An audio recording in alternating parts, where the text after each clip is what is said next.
Hey guys, Pat here from Rain Country. God is good all the time, but life isn't without its challenges. Not complaining, I appreciate, the things that God has done for me and, my equipment and such. But, like with everything you own, you got to maintain it. So I was doing a little bit of earthwork here, filming around a service, and all the utilities are in, and I went to do all this backfilling. Everything stopped and engine was running, but I had no hydraulics. So I quickly stopped the hydraulics and got to looking underneath the machine.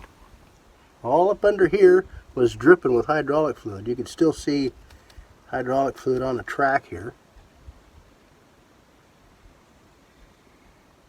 running down the side here and then onto the track, and it was just raining hydraulic fluid underneath here. So I got to looking in here, and this couldn't have broken the worst spot, because if the machine was rotated around to the back here, it'd have been a lot easier to do the work underneath this wide open area down here. But as it were, this wasn't too bad, but I had to lay on the blade arm right in here and get up underneath, and I don't know if you can see it or not, but that fitting right there where you see there's no end to it, I removed that. I managed to find the hydraulic line and put a fish tape on here. And if anybody doesn't know what a fish tape is, it's just a hard, real stiff steel, and this is wrapped up in a loop, and you can use that for pulling electrical conduit or electrical wire into conduit, or things like what I'm doing now. I was able to hook up to the end of that hydraulic line. This is like a 3/8 inch line or 1/4 inch line, something like that. And I seen it was disappearing into oblivion down there somewhere.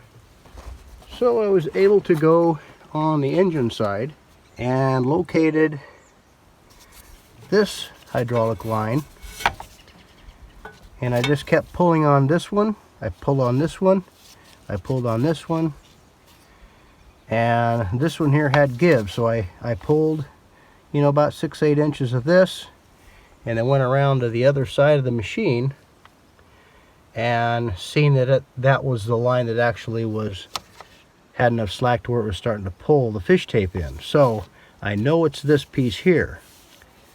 So now I have to take this loose. I don't have a tripod with me, or I'd have this a little more steady. I'm just going to leave that on there loose to keep contaminants out of it while I finish pulling this out. And hopefully the fish tape will be on the end of that hydraulic hose, so I can pull the other one out. So I hear it make a noise on the other side. Shouldn't be anything holding me up here. I got plenty of slack. I don't want this to come up tight and offer me resistance, or the fish tape that I have taped on the other end of the clean end of that hydraulic hose. I have that taped up with some black tape, and it shouldn't come off of there. Look at there. Okay, so there we have it.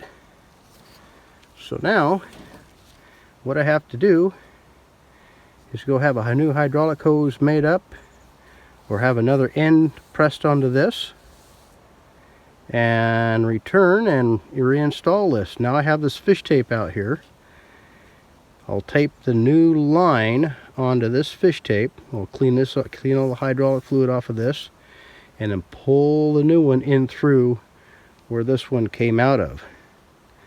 So that's how you would thread up and around, gone and beyond, to get a new hose or a new electrical connection. That's another thing I have to do this machine, is replace the hot leg or the starter hot side, and that's way back behind underneath the muffler and everything. I got to remove all this stuff here to get to it. But anyways, that electrical big heavy duty, I think I'm going to replace it with a 1/0 line and run that back to the battery that goes to the positive side of the battery. And you can't see that from here, but I'll do the same type of technique to draw out the old line and draw in the new line. So that's another project I got for another day. I'll finish pulling this out of here and go see if I can get another end for it. Okay, here it is.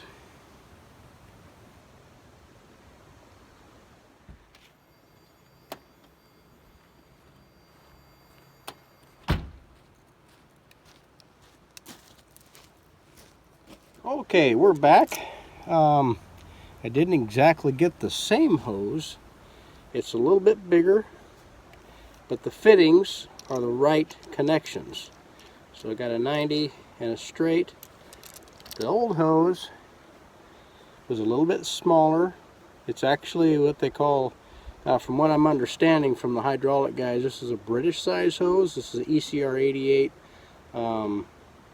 Volvo excavator. So this hose here is a little more limber. This hose is a little bit more stiff, but I think it might be fine. We're certainly going to find out. So this eating, breathing, living machine here has a bad vein that I need, was hemorrhaging, so I need to replace it.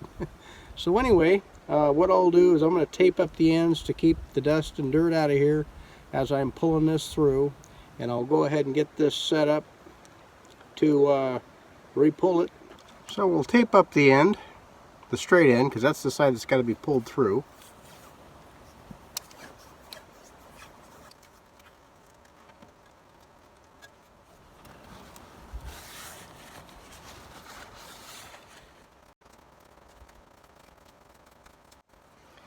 Now the reason I'm taping this so far up the hydraulic hose is there's a lot more surface area right here, so if the more surface area that you can make contact with, the less friction you'll have to deal with.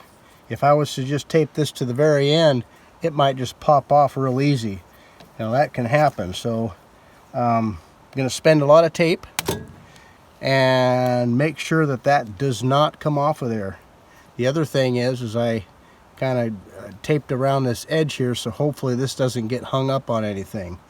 Don't have my hopes too high on that, because that's definitely a place that can get hung up on wherever I have to go through to pull this in. So the other thing is I'll go ahead and just loosely connect this back on behind there. You can't see the fitting. Now you can see where it goes. It goes right in here. So I have to put this 90 on there, and I'll just put it on hand tight, and so it doesn't get dirt inside of it.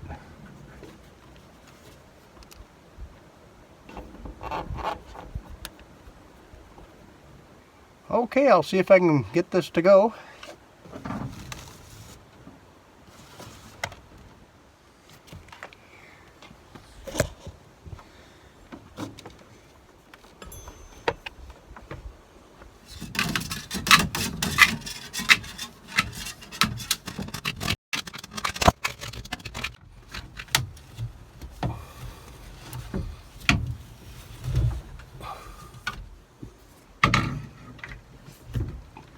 So that was a success. On the other side, I had to loosen up that fitting and twist the hydraulic hose a little bit to get this to rotate, because it was coming up against some other hoses. So it took a little bit of manipulation to get this to come back through, but we finally got it.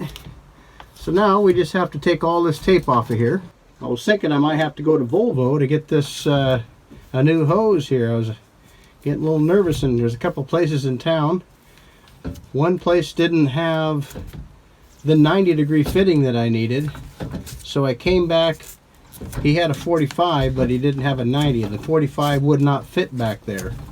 So I had to get the 90, and I couldn't. The other hose is in good shape. I just had to cut it back a little bit, but they didn't have a fitting that would work.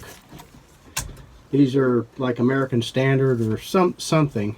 Anyways, like a number 4. The original hose is like a number 4 British or something along those lines. So they make a bunch of different sizes. So I went ahead and took a chance, and the hose, this hose is a little bit larger, but the thread sizes are the same. So I got the other side hooked up. Now it's time to unravel this mess and see about threading this back down to the underside of the machine. Still going to leave my tape on the end to keep it clean. Keep all the dirt out of here. I don't want to be rebuilding seals. Okay, has to go way back in here, so I have to get underneath the machine to make that connection. I'm not sure if you can see that or not, but that's where that has to land.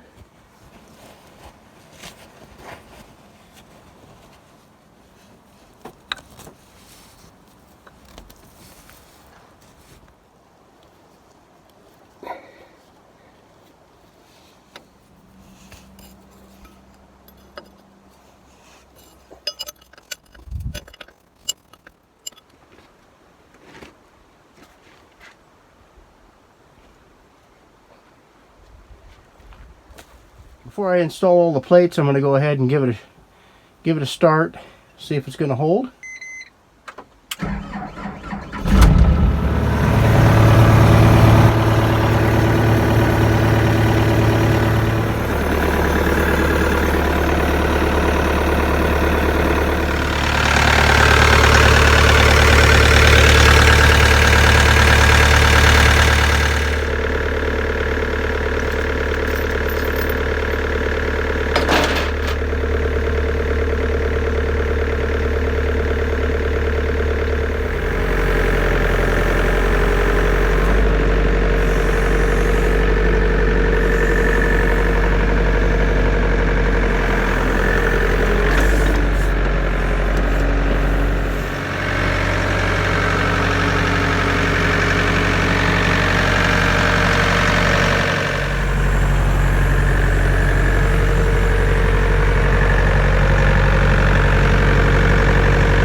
I think that worked.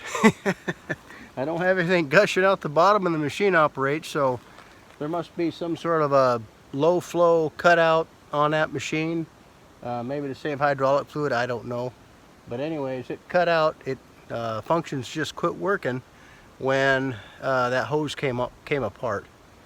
So I got it rotated around here to where I can access the cover plates a lot better. So I'm going to go ahead and get that taken care of.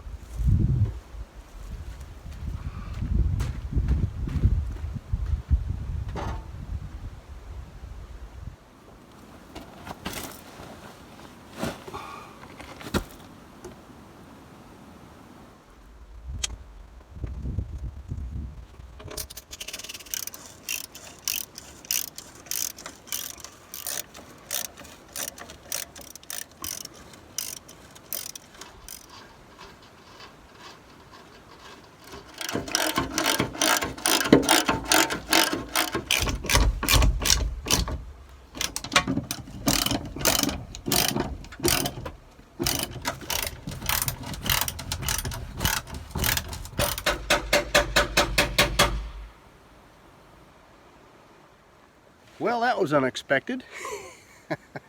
I really didn't expect to do that today. At any rate, it's done. I'd rather it happen out here than someplace farther away than where the parts store was.